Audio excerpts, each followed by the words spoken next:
RPN Radio Philippines Network DXKS DXKS Jess Otsen ang inyong Radio Ronda 5,000 watts nagsimya sa ikatulong andana sa UFCO Lim Building, Borromeo Street, Dakbayan sa Surigao. RPN Radio Philippines Network DXKS Jess Otsen ang inyong Radio Ronda.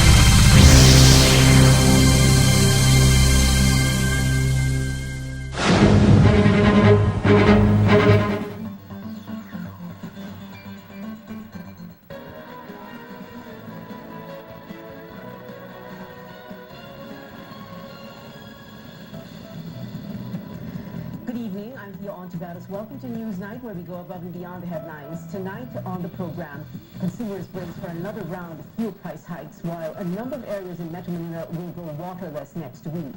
Continuing gains and some challenges in the COVID-19 fight, cases in Metro Manila are on the decline, but experts report surges in some areas outside the national capital region. And get to know one of the senatorial aspirants in the 2022 elections. We'll have an up-close conversation with human rights lawyer Neri Colmenares. We begin with stories that will hit millions of Filipinos hard. Oil companies are carrying out fuel price hikes for the 8th straight week. Effective tomorrow at 6 in the morning, Clean Fuel, Flying V, Petrogas, Phoenix Petroleum, PTT Philippines, Sea Oil, Total, Unioil, and Petron will hike gasoline prices by 1 peso and 80 centavos per liter. Diesel prices from the same companies will be up by 1 peso and 50 centavos a liter, while Flying V, Sea Oil, and Petron will impose a 1 peso and 30 centavo increase for every liter of kerosene. Other oil companies are expected to follow suit. The Energy Department earlier warned that these series of price hikes may persist until next year. Fuel prices have been rising globally because of increasing demand. The Transportation Department says it is looking for ways to help drivers and operators in the wake of rising fuel prices. The DOTR says it is working on a proposed subsidy. The agency is coordinating with the Energy Department on a uniform discount in gas stations for public utility vehicles, especially jeepneys. We have yet to receive a statement from the trade industry on how the recent hikes are affecting prices of basic goods. Well, western portions of Metro Manila will go waterless for almost 4 days next week because of flood control projects. On your screens are the affected areas, including parts of Las Piñas, Makati, Manila, Parañaque, Pasay, Bacoor, Cavite City, Imus, as well as some towns in Cavite Province, or some other towns in Cavite Province. Water concessionaire Maynilad says this is in line with the pipe realignment initiative of the Public Works Department. Maynilad adds it will install 14 stationary water tanks and deploy 60 more mobile water tanks to serve areas that will have no water for 3 straight days. Maynilad urges customers to store enough water for the period. For the complete list of affected barangays, visit our website at cnnphilippines.com. A United Nations report says global hunger is on the rise as a result of the COVID-19 pandemic, and over half of those suffering are in Asia. Hunger is also among the top personal concerns for Filipinos based on the Pulse Asia survey. Tristan Nodalo tells us more. From the kitchen to the streets, Edna Rabina, a mother of 5, now works as a pedicab driver since the start of COVID-19 pandemic last year. The 48-year-old mom used to work in a canteen. Her husband was also rendered jobless, so she needs to make ends meet. Kahit pa paano, kaya ko naman iraos ang pamilya ko. Tsaka ang hirap ng buhay ngayon, sir, ang hirap ng walang pasahero. Inaabot kami ng gabi dito para lang makabili ng pagkain eh. Makabili ng itlog at saka tuyo, okay na po eh. Hindi kami makabiling baboy, hindi kami makabili. Yun lang pong kaya namin bilhin eh. Few streets away from Edna, Rowena Kaabay shares the hardship of putting food on the table since the pandemic started. Most of the time, her family resorts to borrowing money to sustain their daily needs. Minsan, nakakapangutang na rin po sa pang-araw-araw kasi yun talagang pagkain, hindi mo pwedeng iliban yun. Yun ang pinakaano ng sa pagkain. Yung bahay minsan, syempre, nadidelay yung bayad. Like Edna and Rowena, most Filipinos believe that having enough food every day is among the top personal concerns in a recent Pulse Asia survey. It ranked third after staying healthy and having job security.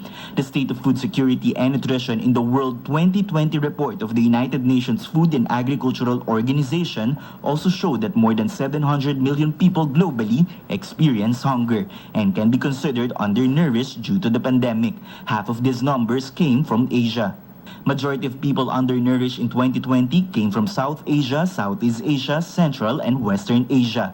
In June 2021, the Social Weather Stations or SWS reported that 3.4 million Filipino families experienced hunger. The Social Welfare Development signed a memorandum of agreement in September with various government agencies and groups to end hunger and poverty in the country. The Duterte administration also formed a Task Force Zero Hunger last year to focus on eradicating hunger in the country by ensuring stable food supply and partnerships with the private sector.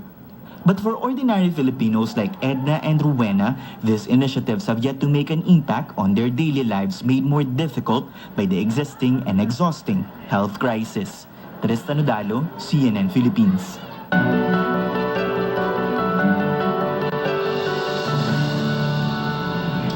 Independent researchers flagged the surge in COVID-19 cases in Zamboanga City. The Okta Research Group placed the city under critical risk after it recorded 221 infections from October 10 to the 16th. Healthcare utilization there is also critical at 87% and 73% for intensive care unit occupancy. The group also raised concerns about the significant spike in Naga City, Bicol, which logged 61 cases over the past week. Okta says while the hospitalization rate there is not yet critical, the positivity and daily attack rates are very high. Meanwhile, the COVID-19 situation continues to improve here in Metro Manila. The virus reproduction rate dropped to 0.58, meaning transmission is slowing down. Okta adds the average daily attack rate may decline to moderate from high risk by next week. The country logged over 6,900 cases today, the second straight day that infections fell below 7,000 since the first week of August. Active cases are now over 68,000, which is 2.5% of the total case count. Okta says vaccination is a key factor in the decline, but reminds everyone not to let their guards down.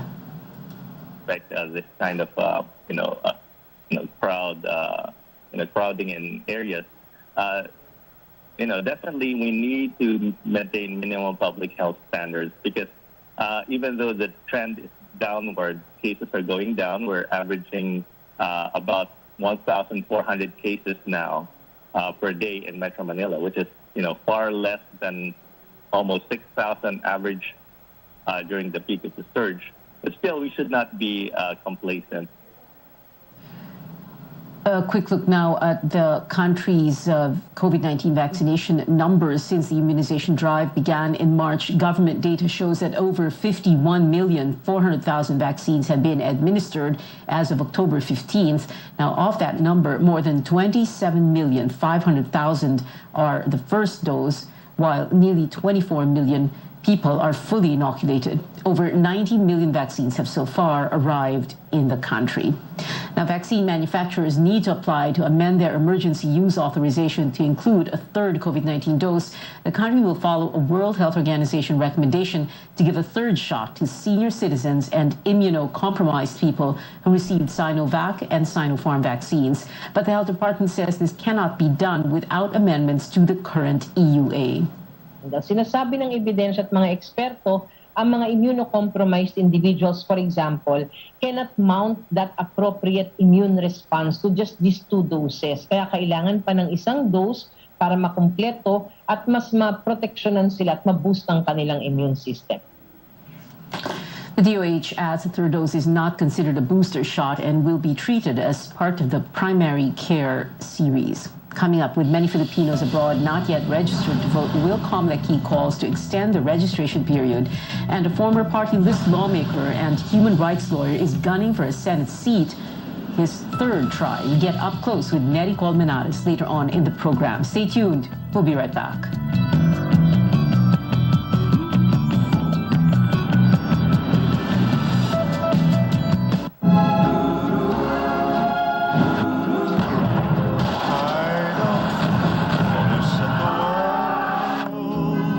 No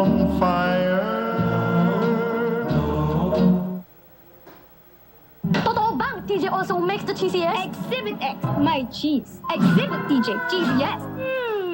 Totoo nga! Walang duda, kids can tell na ang cheesiest ng number 1, Denver Juicy Cheese Dog. Pa TJ Cheese Dog ka naman! Bawat patak, may sarap, may lakas, sulit.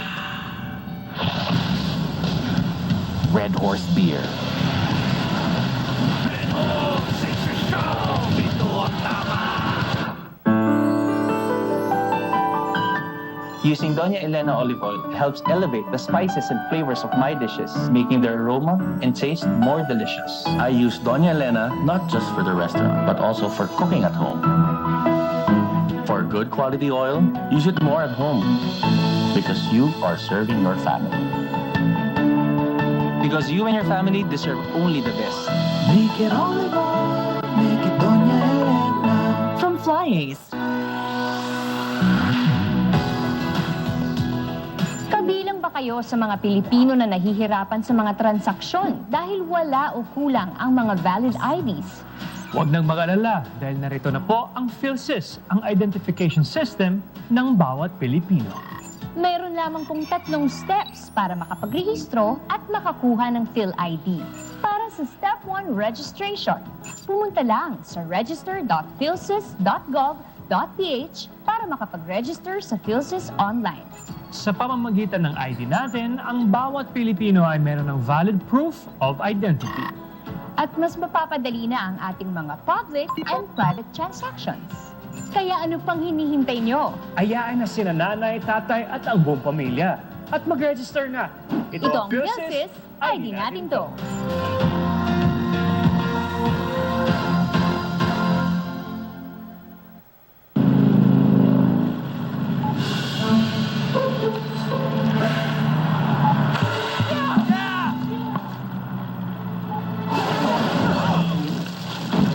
Discovery Plus has arrived in the Philippines.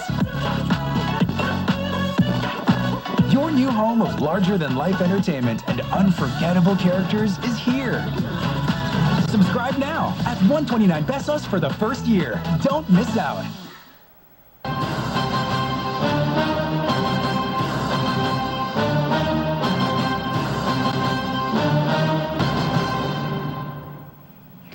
Welcome back to Newsnight, where we go above and beyond the headlines. One lawmaker pleading with the Commission on Elections over demands to reopen voter registration for Filipinos abroad. The poll body gave a 2-week extension for overseas voters to register before Philippine embassies and consular offices, which lapsed on October 14th. In Dubai, at least one voter had to wait 9 hours to complete the process. Senator Amy Marcos says extension may be offered in countries with a high number of Filipino residents. In response, the COMELEC says it will discuss the proposal on Wednesday. Kung kaya pa namin i-stretch yung sa OFO, stretch na po siya, pero i-try pa din namin. Magandang idea yun, Honors, na we will cater doon lang sa parang NCR nila, yung pinakamaraming hindi pa nakapag-register. Here at home, we're flashing on your screens the list of select areas where voter registration is ongoing until October 30th. The schedule, which is open even on Saturdays, include Metro Manila, Quezon Province, Ilocos Sur, and 3 independent cities in Cebu, namely Cebu City, Mandaue City, and Lapu-Lapu City.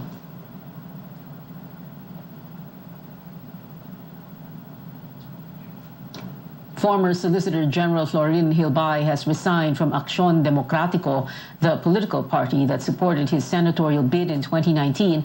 Hilbay thanks the party for all the support given him in the last election and assures them of his respect for choosing to endorse Isko Moreno, the mayor of Manila.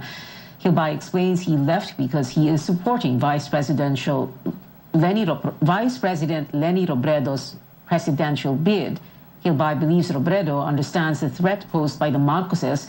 She will hold President Duterte and cronies accountable for their alleged crimes, and he says she will stand up to China on the West Philippine Sea dispute.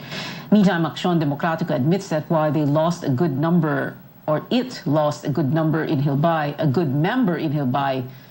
they gained thousands more members to contest in the 2022 elections.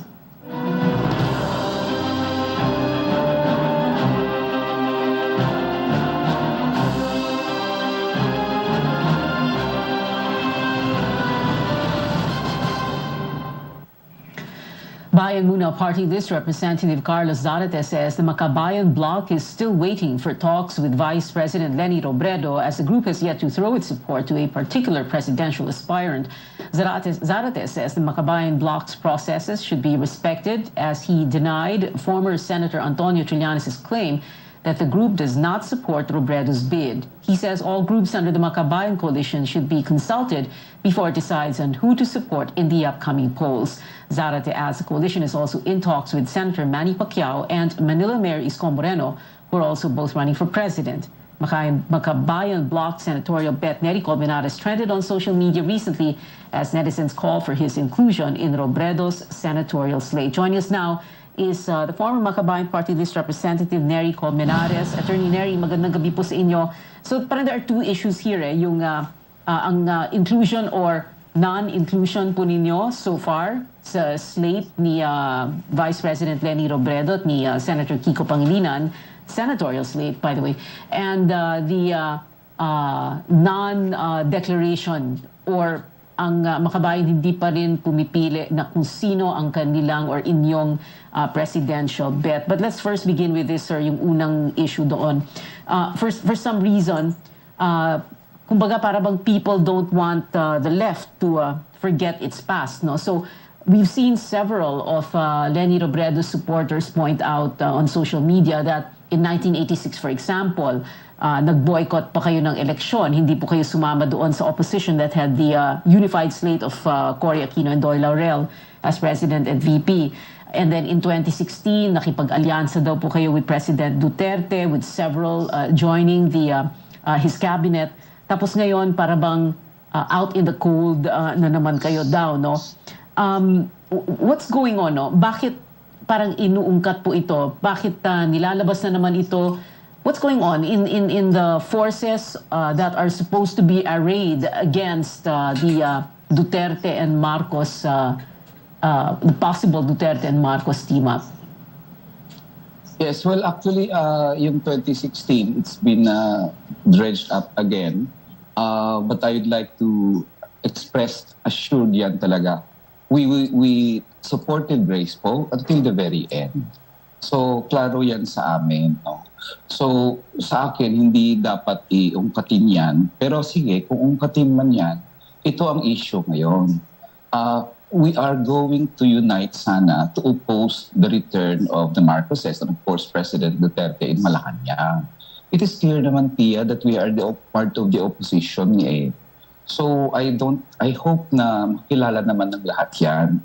Marami kaming mga activists and human rights defenders na namatay under President Duterte precisely because he considers us as an opposition, a part of the opposition, at very scathing talaga yung attacks namin sa kanya, and is intolerant of dissent. We know that.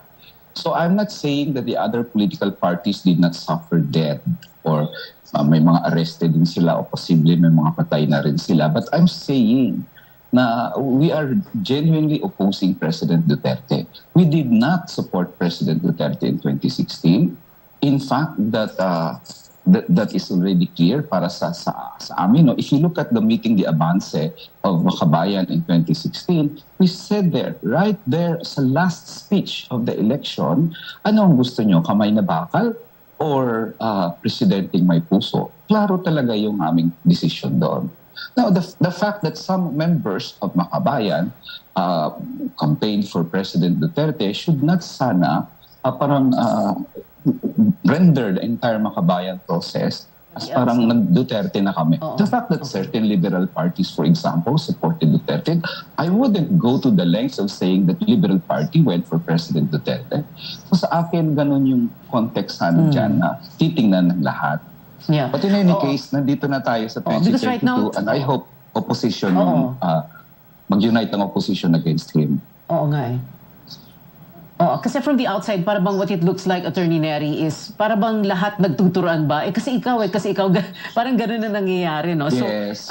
You know, I wanted to ask you, in your estimation, no, what do you think really is getting in the way of uniting or unifying the opposition against a possible Duterte Marcos? Kasi yun ang, para bang yun ang common, ano? Yun ang sinasabi ng apat na na grupo eh. So, if you were to say it in one word, Attorney Neri, ano po ba? What is getting in the way of unity? Yeah, mahirap sa one word, Pia, di ba? Kasi there are various reasons there, I guess. Hindi mo pwedeng sum up. Yeah. Pero is it uphill? For a long period of time, Duterte was so very effective in intimidating everybody.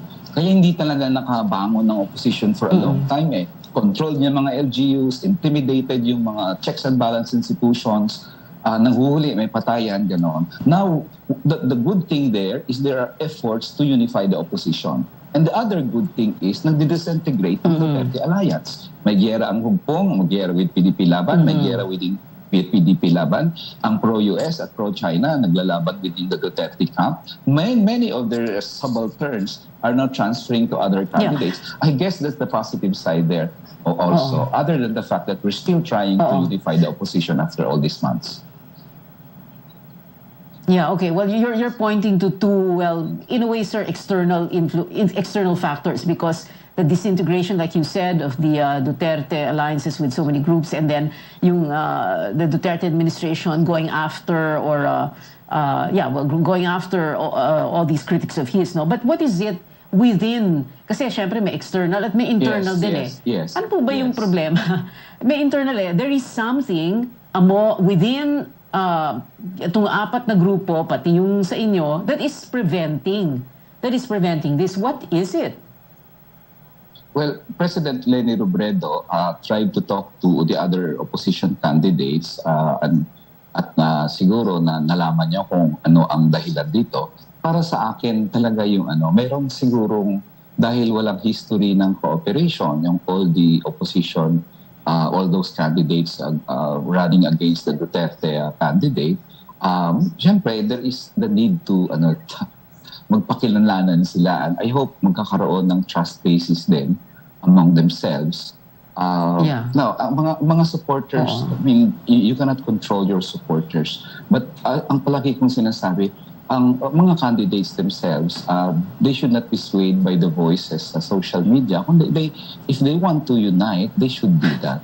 Is that possible still? Well, it's more difficult now. Nagsasagutan na yung mga presidential candidates. But I would like to think na sana somewhere along the way, they will realize that only one of them can win. And only one of them can, if therefore, they should support the other who can win. Duterte will be very vindictive if he wins. He will go after all opposition candidates na lumaban sa kanya if he returns to Malacanang. Yeah, well, I like how you're so positive about this, parang sinasabi po ninyo, somewhere down the road you will unify. Yeah. But, sandali lang po, Attorney Neri, kanina sabi po ninyo, President Leni Robredo, or did you say Vice before you said President? Nag-slip of the tongue po ba kayo? Or, did I hear you right? No. Huh? I meant Vice President Robredo. You meant Vice President, but you said President. I meant Vice President. Sorry about that. Okay, pero what are you saying? Siya na po ba yung pinili ninyo ng makabayan? Or siya na ba yung napupusuan ninyo? Kasi may ganyan sir. Yun na yan, slip of the tongue, ganon? No. Yeah, slip of the tongue yun. Kasi Vice President, ano lang yun, slip of the tongue. Klaro ang aming pronouncement yan. Wala pa kaming pinipili na kandidato sa ngayon. In fact, si Vice President Leni, we've been wanting to talk to her for some time to discuss issues and platforms. Unfortunately, it failed for some reasons. But we're still hopeful at sinabi niya that 12 slot is still open at yung issue ng platform very important. Okay. Pia, I'd like to stress lang, the issue of platform is very important for us because we have constituencies. Now, inclusion in the slate is part lang yan, 50% lang yan. But it's not merely what is in it for me. It is also what is in it for the people. Yeah. So we need to go to our members and say, well, this candidate believes in land reform or believes against contractualization or whatever. And it's very important, crucial sa amin yung ganong discussion. Okay. And because we have not talked with the Vice President, hindi kami makadecide sa ngayon. Okay. So inclusion in the slate, let's leave it for a little later in the show. No? But I wanted to ask about itong, yung sinasabi po yun, you have to go back to your people and explain kung ano ba yung platform nito, ganito, ganyan. No? So ang isang issue dito is yung mga makakasama mo sa slate. Meron po ba kayong ayaw makasama sa slate na para bang as far as you're concerned, non-negotiable? I'm not gonna take it kung kasama ito si so or so and so sa slate. Pero po ba kayong ganon or you're not going to be choosy?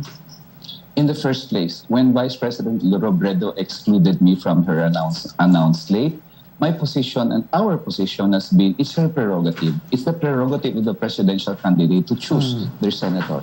I don't think it's in my place to tell her what to do, di ba? So maybe I could agree or disagree with some of the slate, but in the end, it's her choice. So I don't think I will intervene doon sa kanyang slate and tell her. Now, supporters and other allies and so on of President Leni Robredo, of course, they have all the right to speak. But me, I would be presumptuous probably to say na, oy, pag mapili ako dyan, ayoko ng ganyan. Secondly, and more importantly, dapat ang stress na natin dito, unification of the opposition. Hindi pwedeng magtirahan na, ayoko niyan. It will create more dissension. Tatawanan tayo ni Duterte at ni Marcos dito eh. So para sa akin, mas yun ang focus siguro. And let the president or the presidential candidate, whoever, Isko and Senator Manny and Lenny, to decide kung sinong senatorial candidates nila. Prerogative nila yan. And I don't think I will say that to Lenny Robredo about her slate. Okay, marami po tayong tanong para sa inyo, Attorney Nery Colmenares, senatorial aspirant. We're going to get to that in just a bit so that we can find out more about your views and plans should you win a seat. And also, later on in the show, in music, Tony Bennett's new album, making for another achievement for this 95-year-old jazz icon. Details when we come back.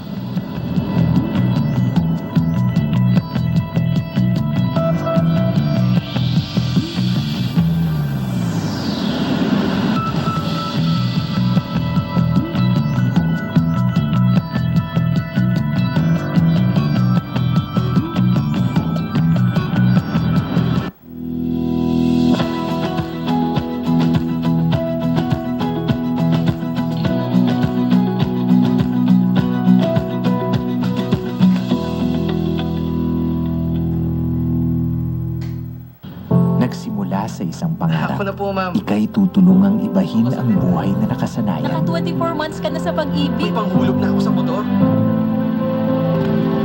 Uy, bagong motor! Gagawa ng hakbang para mapaghandaan ng forever. Ingat ka, ha? At harapin ang bukas ng may maaasahan. Simulan mo na ang forever mo ngayon.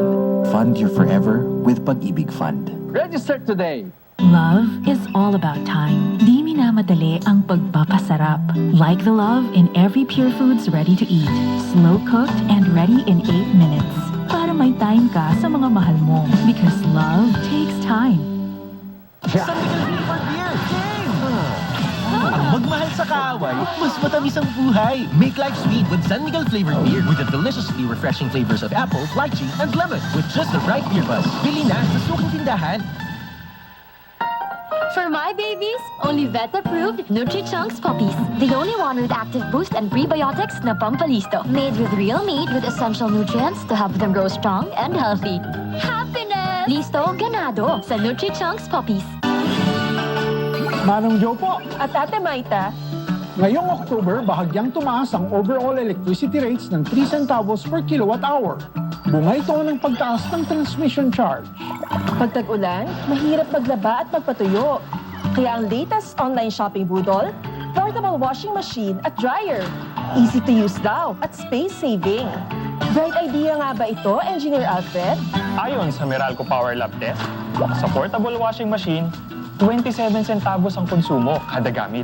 Sa portable dryer naman, less than 2 pesos per use. 4 na shirts, laba at tuyo, higit 2 pesos lang? Carry ang konsumo, perfect pang mabilis ang laban ng uniforms. At para mas mapadali ang pag-manage nyo ng konsumo, abangan this October ang bago at mas maliwanag na Meralco bill na magbibigay ng More Power to You!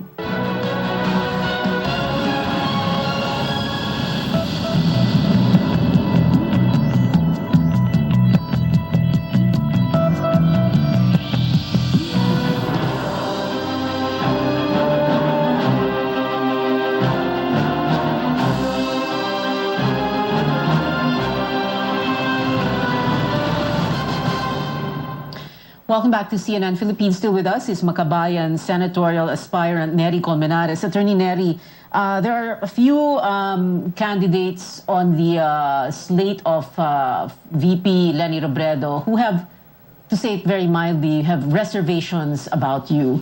What do you think of that? For example, Sani Trillanes.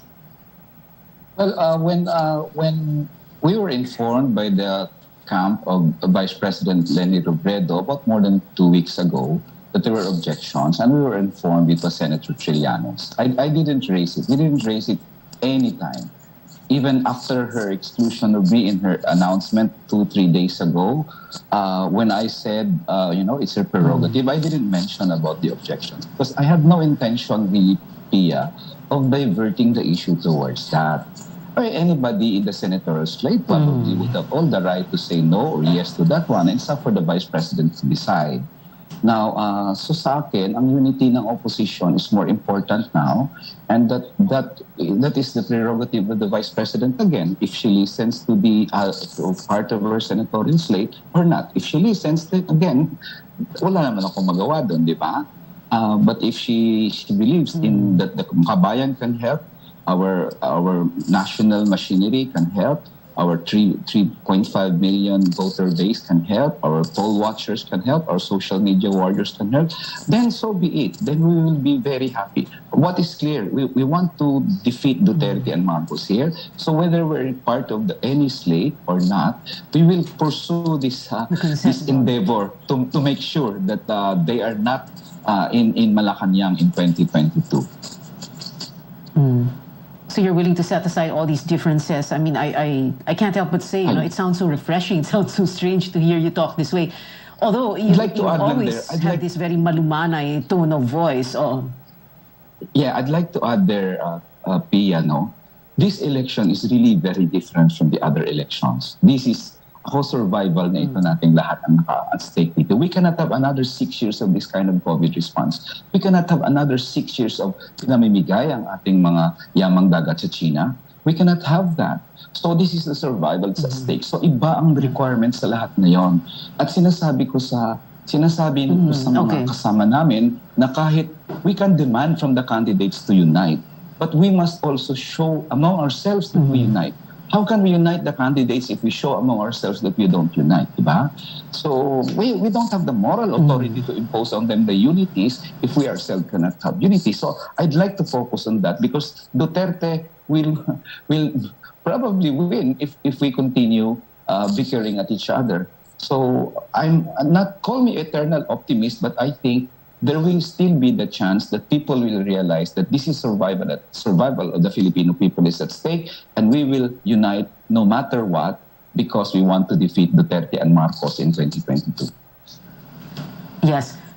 Okay, well, Attorney Neri, you mentioned the pandemic and China, for example. I have a question about this health crisis. Now, if you were to have a say, let's say there is the president who is elected is on your side and you get elected to the Senate, how would you want to have the health crisis managed differently? I know you are a lawyer and you can out-talk anyone, but there, baka you can summarize that. Free healthcare, very important.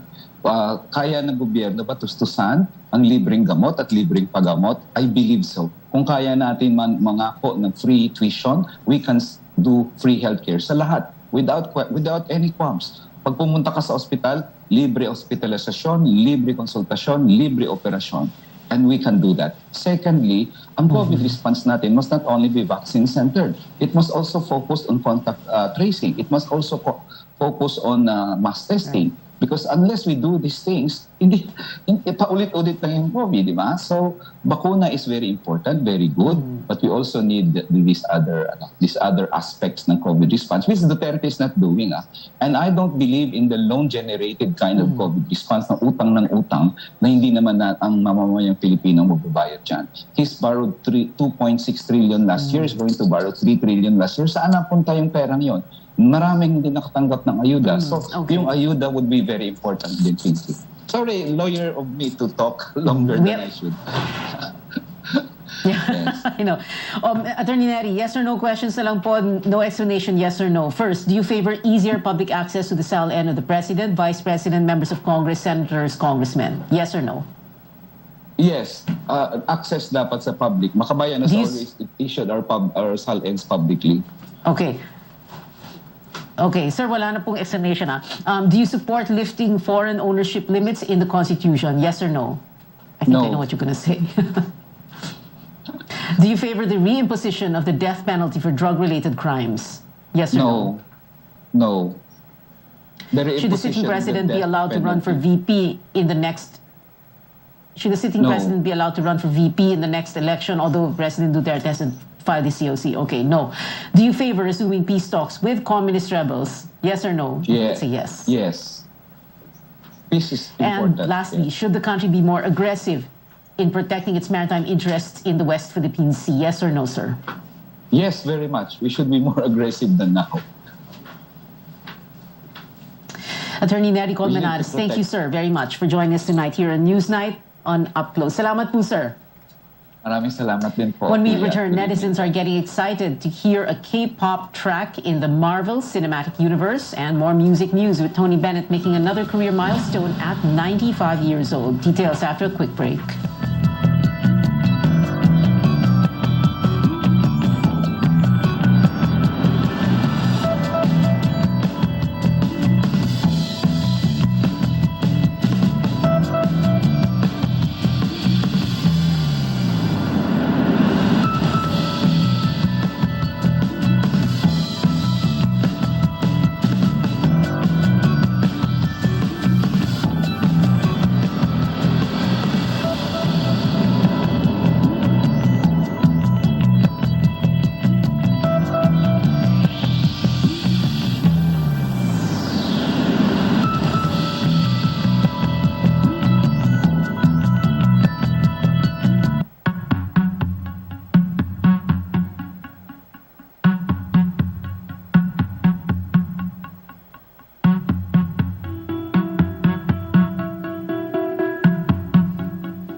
You're watching Newsnight. I'm Pia Ontiveros. A diversified conglomerate is keeping its promise to help uplift communities by providing livelihood. A new market and free fishing boats are just some projects that San Miguel Corporation conducted or brought to a community in Sariaya, Quezon. Here's Paige Javier. Getting a good catch also meant breaking the bank for some fishermen living at the San Miguel Christian Gayeta homes in Sariaya, Quezon. That's because they do not have their own boats, leaving them no choice but to either borrow boats or join other trips. This will now be a thing of the past for these fishermen, following the donation of 18 boats by the San Miguel Corporation. Yung first batch po ay 36 na bangka na i-donate natin sa 69 na mangingisda dito sa Sariaya. Ngayon po ay iba naman ang ating i-donatan, yung isang korporasyon na mag-manage po ng ating San Miguel Market para maisigurado po yung tuloy-tuloy na supply ng isda doon sa ating San Miguel Market. One beneficiary says the new boats will help them cut costs and ensure exclusivity of their catch. Napakalaki po, ma'am, na tulong sa amin yan dahil unang-una hindi na namin bibilihin yan.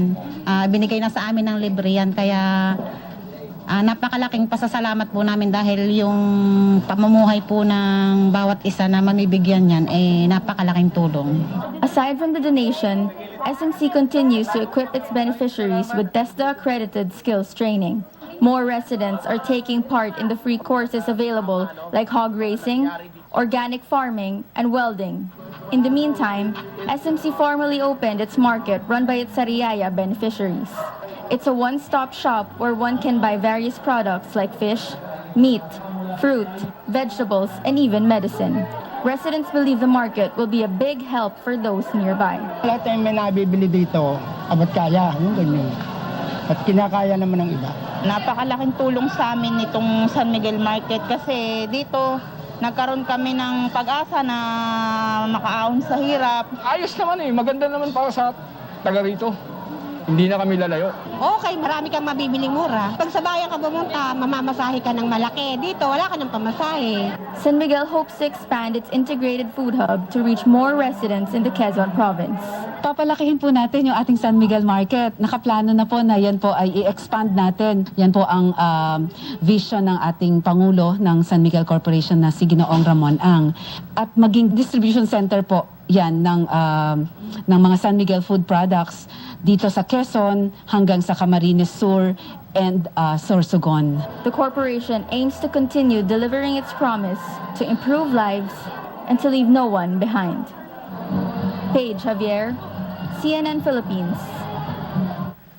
In sports, the Hanoi 31st Southeast Asian Games are finally pushing through mid-May next year. The Philippines is set to compete in 39 sports, with the country's Olympic Committee submitting a roster of 626 athletes for the event. The Games were supposed to be held from November 21 to December 2 this year, but were postponed because of the pandemic. POC President Abraham Tolentino said specific dates will be announced by organizers soon.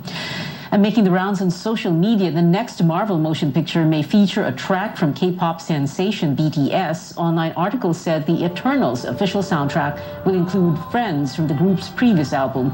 Marvel trended on Twitter after the news dropped, along with congratulations for BTS member Jimin, who produced the song. Fans can see the action-packed film starring Angelina Jolie while waiting for the BTS tune starting November 5th. And still in music, Tony Bennett keeps churning out hit after hit and breaking even more records at 95 years old. The Grammy Award winner set the Guinness World Record for being the oldest person to release an album of new material. This was after dropping Love for Sale with Lady Gaga just last month. The collaborative album earned Bennett his 5th world record after 70. That's 70 years in the music industry. Have a listen to the duet. If you want the thrill of love, she's been through the mill of love. Oh, love! New love, every love but true love for sale. Bennett is famous for singing tracks like I Left My Heart in San Francisco and Fly Me to the Moon, turning him into a music icon in the 50s until today. We have 68 days before Christmas, and that is it for tonight. Thank you for watching. I'm Pia Ontiveros for Newsnight, where we go above and beyond the headlines.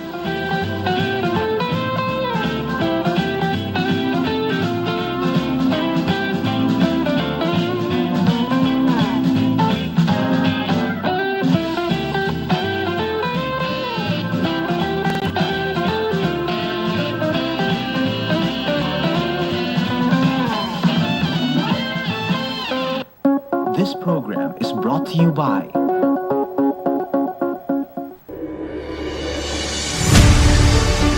Kini ang simbianan sa RPN Radio Philippines Network DXKS DXKS Jess 80 ang inyong Radio Ronda 5,000 watts nagsimbiya sa ikatulong andana sa UFCO Lim Building, Borromeo Street, Dakbayan sa Surigao. RPN Radio Philippines Network DXKS Jess 80 ang inyong Radio Ronda.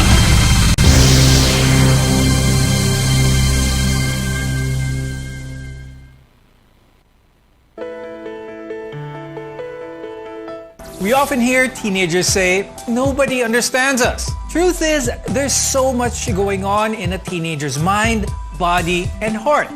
It's going to be very difficult to keep up.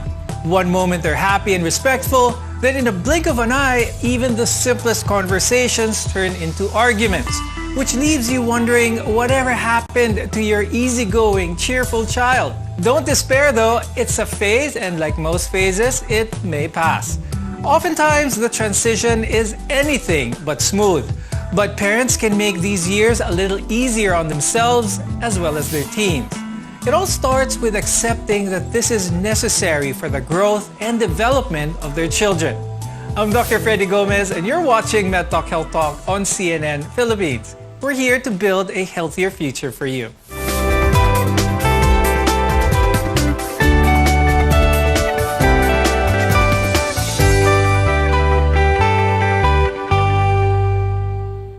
Teenage angst is part of growing up, but with the pandemic, it can only be harder on teens, their friends, and family members.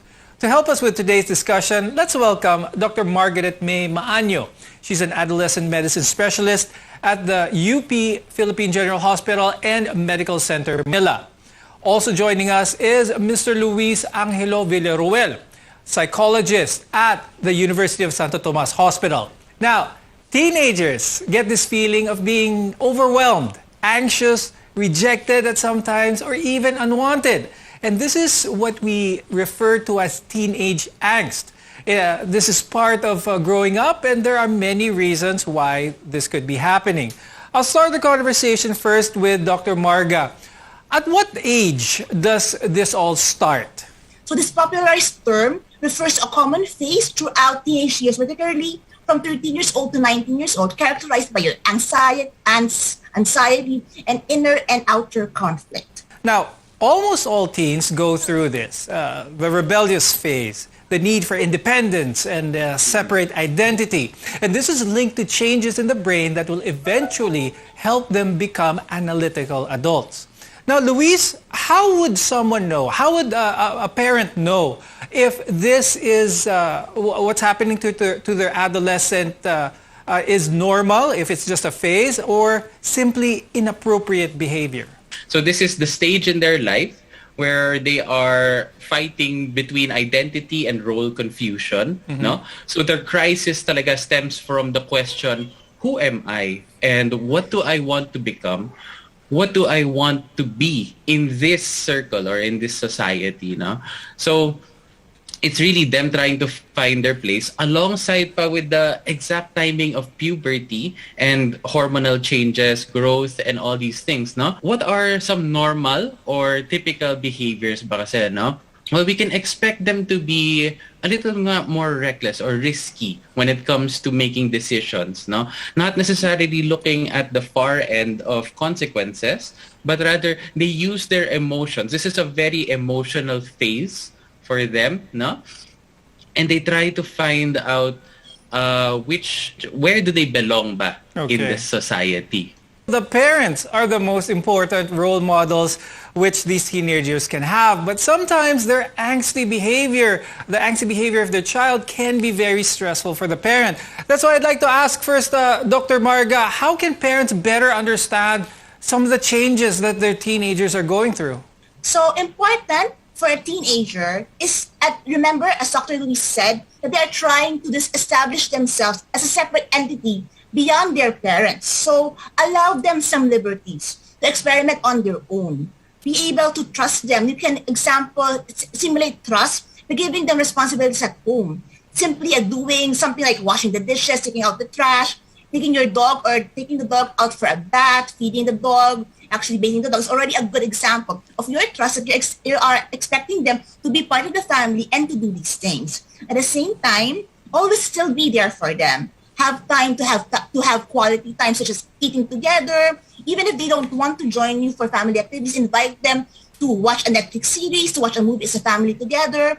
Also, you can also advise them to you find good things or nice things to bond with your children. So if your teenager likes to bake or likes to cook, invite them to go cooking with you. If they are fond of animals or their pets, you go with them to have an afternoon walk together. Also, be a listening ear. An ear that actually hears what the teen is saying. Your teenager would not appreciate you solving the problem for them, but they would really appreciate you to hear them out. At the same time, you offer advice when they ask for it. Now, aside from brain development and maybe the lack of sleep, teens also go through a lot of physical changes, because adolescence is a time for growth spurts as well as puberty. And mood changes, energy level variations, these are all normal parts of this stage. Dr. Marga, how can one support a teenage boy or girl during this very tumultuous time? Nice question. But it is true that teenagers, especially those in the early teenage years, they are really concerned about their body image. So like that.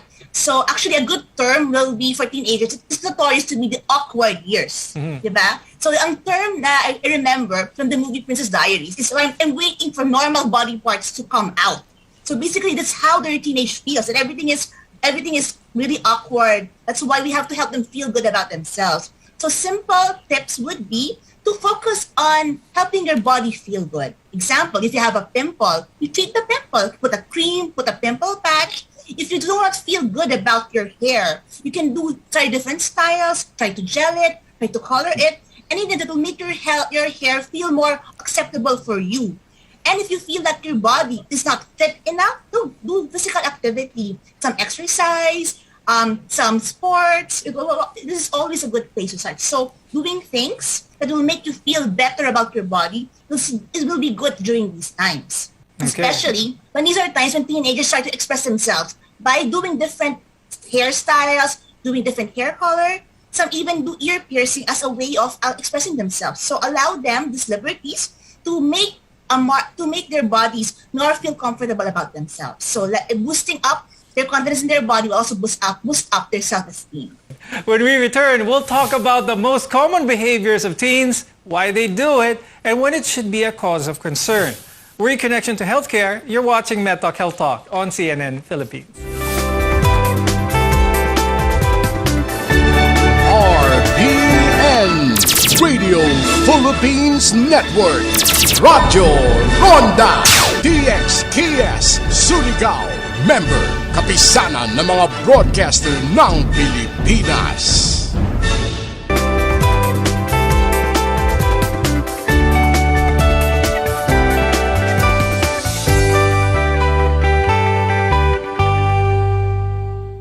Some rebellious, irritable, and anxious behavior is a normal and healthy part of being a teenager. When shifts in their personality are more extreme, they can be a sign of a more serious mental health issue. I'm Dr. Freddy Gomez, and you're watching MedTalk Health Talk on CNN Philippines. We're together in health. More often than not, teens would test your boundaries. They'd argue, withdraw, or keep to themselves. It's an awkward phase and changes are happening. So, to the parents, try to understand them. Now, Luis, what are the more common behaviors seen in teens, or especially teens with angst? One thing that we tell people talaga is that anyone can experience anxiety. Anyone can experience these kinds of bouts. So this includes also teens, right? And it does not need to be a diagnosed disorder at all, no? They could just be experiencing these anxieties. So ano ba yung ginagawa nila pag nakakaranas sila nito? As we said earlier, or what we've been discussing, is that ginagawa nila is pinaprocess nila through emotions, no?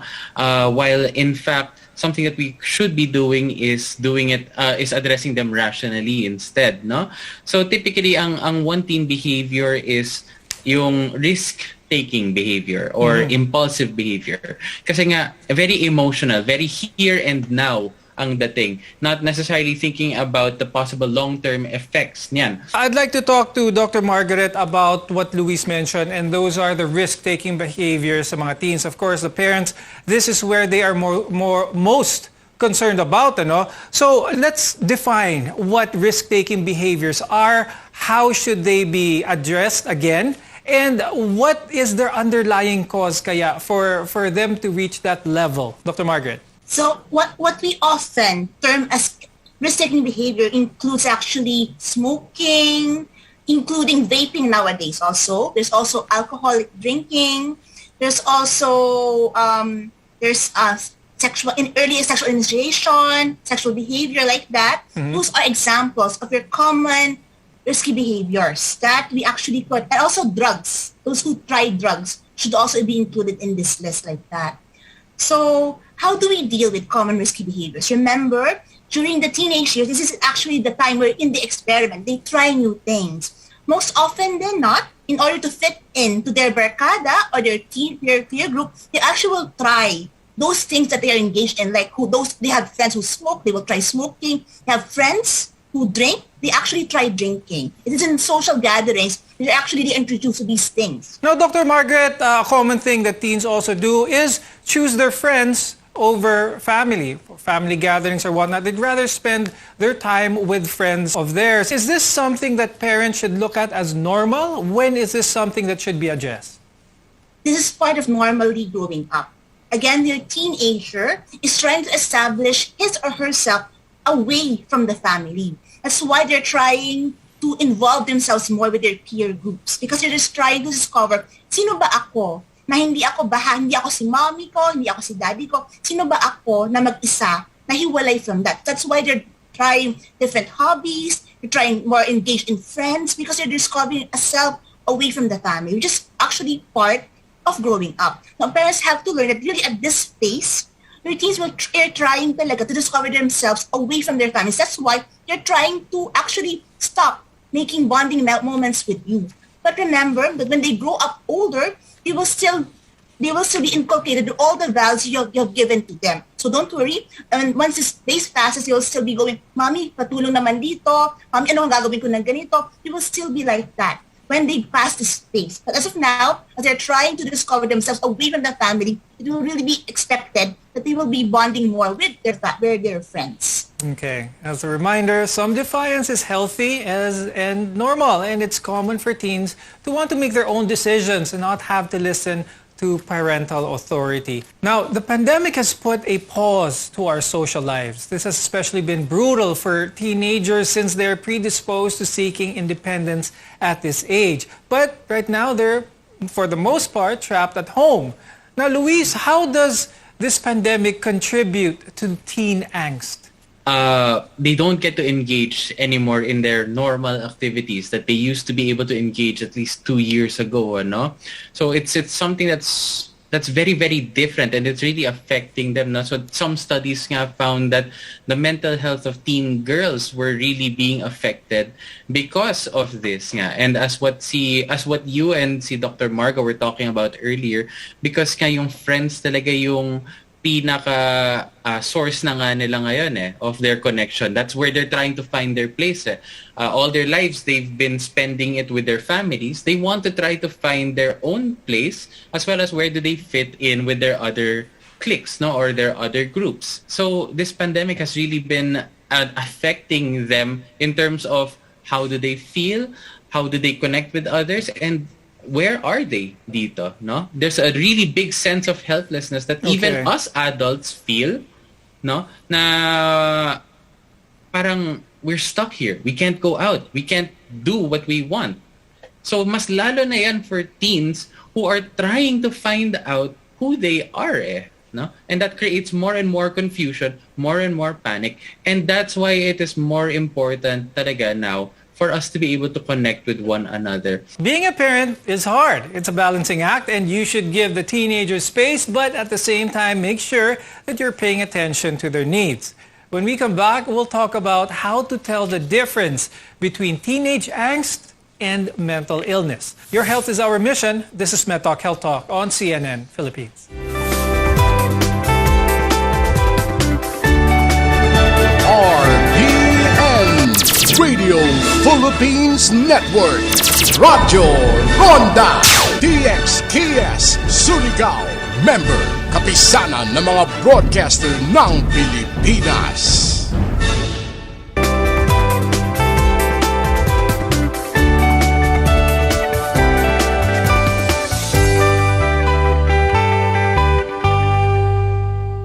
A certain amount of change is normal during the teenage years, but too drastic or too long-lasting shifts in personality and behavior may signal that something is more serious. I'm Dr. Freddy Gomez, and you're watching MedTalk Health Talk on CNN Philippines, where your care always comes first. It's normal for teens to be down and out of sorts for a couple of days. But if you see a significant behavioral or mood change that lasts for more than 2 weeks, it can mean that something else is going on. Now, Luis, let's identify first some of the warning signs of mental illness. So definitely one of the things that we always look at if for signs of mental illness is what we call marked or significant impairment. No, meron bang apektado ba yung functioning nila? So you have to look at it in different areas. No, socially, in their occupation or their school, at home, no, and other areas of functioning. They might be going through something that they do not themselves understand. That's why I'd like to ask Dr. Marga, how can you talk to them? How can you talk to the teens in a way that they feel safe? They don't feel judged in a way so that the conversation would be very productive. Okay, I think it's always important to make a semblance of a safe environment. Like having meal times wherein you regularly talk to everyone of the family, asking them how their day was, how was school, like that. If this is a normal part of your daily routine, so your team will be ready and be willing to share anything that they found troublesome or something that bothered them throughout the day. So basically making this a routine even beforehand would have been made it easier for your teenager. And it's a safe place to tell my parents about what's happening to me. So if you have not really established this routine of eating together, you can start now. Because nowadays, with everyone going really busy with the pandemic, still establish a time for eating together so you will have a safe place where your team can easily converse to you. And it will signal actually to your teenager that you are ready and willing to listen to them for their problems. Now, Dr. Margaret, a lot of these things, of course, a parent will be a parent and try to guide their child as much as possible. But when is it time for the parent to be able to understand that they need more, they need professional help? And what is recommended, what is available here, especially when the parent realizes that their teenager is going through something even more? Nowadays, if you find anything that is difficult to talk to your teen is more moody, you're not doing really well in school, it's important to have them talk to someone. Because nowadays, again, what we said, the incidence of mental illness or mental problems is already increasing. So important is to have your team talk to someone. If you feel that they're not talking to you and you're worried about anything that's going on with them, please have them see as mental health specialists. And with that, we hope you found our discussion today helpful. Thank you very much, adolescent medicine specialist Dr. Margaret May Maanyo and psychologist Luis Angelo Villaruel. Even when you think they don't, your teens need your guidance. When they talk to you, don't offer advice or try to minimize their worries. Sympathize and listen. It may seem like an easy time for them, but it really isn't. Understanding their development can help you support them in becoming responsible, independent adults.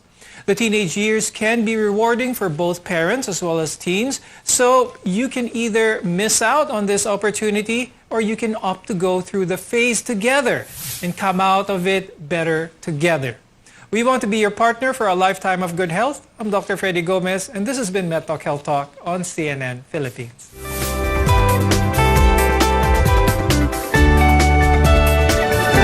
RPN Radio Philippines Network. Radyo Ronda.